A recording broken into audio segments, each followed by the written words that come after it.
Eagles defensive coordinator Jim Schwartz did his best to downplay a Philadelphia Inquirer report about his supposed interest in head coach Doug Pederson's job. The report, which is grounded in both Schwartz's relationship with vocal Pederson critic and current Ringer contributor Michael Lombardi, as well as quotes from anonymous players and assistant coaches, depicted Pederson as a coach unaware that there could be a coup brewing just outside his door. From the report, at the very least, the optics aren't favorable.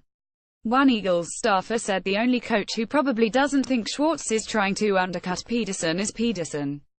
3 players, who requested anonymity, said that it has become well known in the locker room that Schwartz is waiting to usurp power.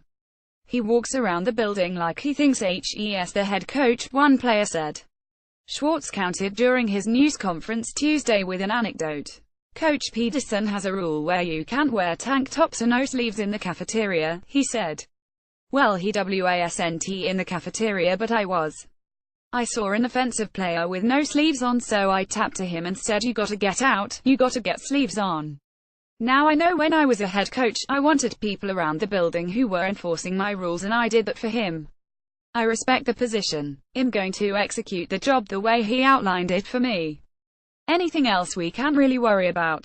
This sounded like Schwartz's way of saying, here's an example of why offensive players might think him overstepping, but really this is just what Pederson wants me to do.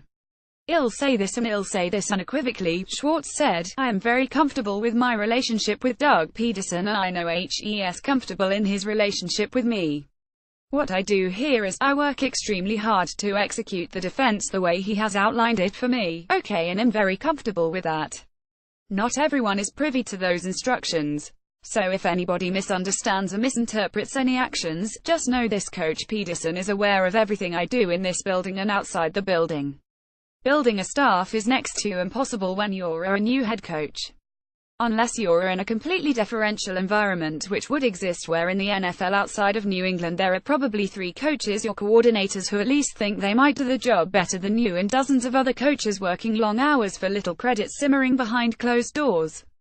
The good coaches are the ones who can bring it all together. Thinking of this report makes it stunning to me that some head coaches have a large number of former head coaches on staff. The Minnesota Vikings, for example, have 2 Tony Sparano and Pat Shurmur.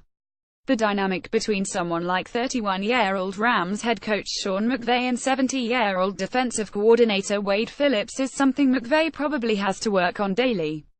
The same goes for Buccaneers head coach Dirk Koetter, whose defensive coordinator, Mike Smith, was his former boss in Atlanta. It's hard for people to understand sometimes that the same issues which exist in your office can also spread throughout an NFL facility. Here's to hoping that Schwartz and Pederson are fine, because a pair of aggressive play callers like them could do some serious damage together in the wide-open NFC East.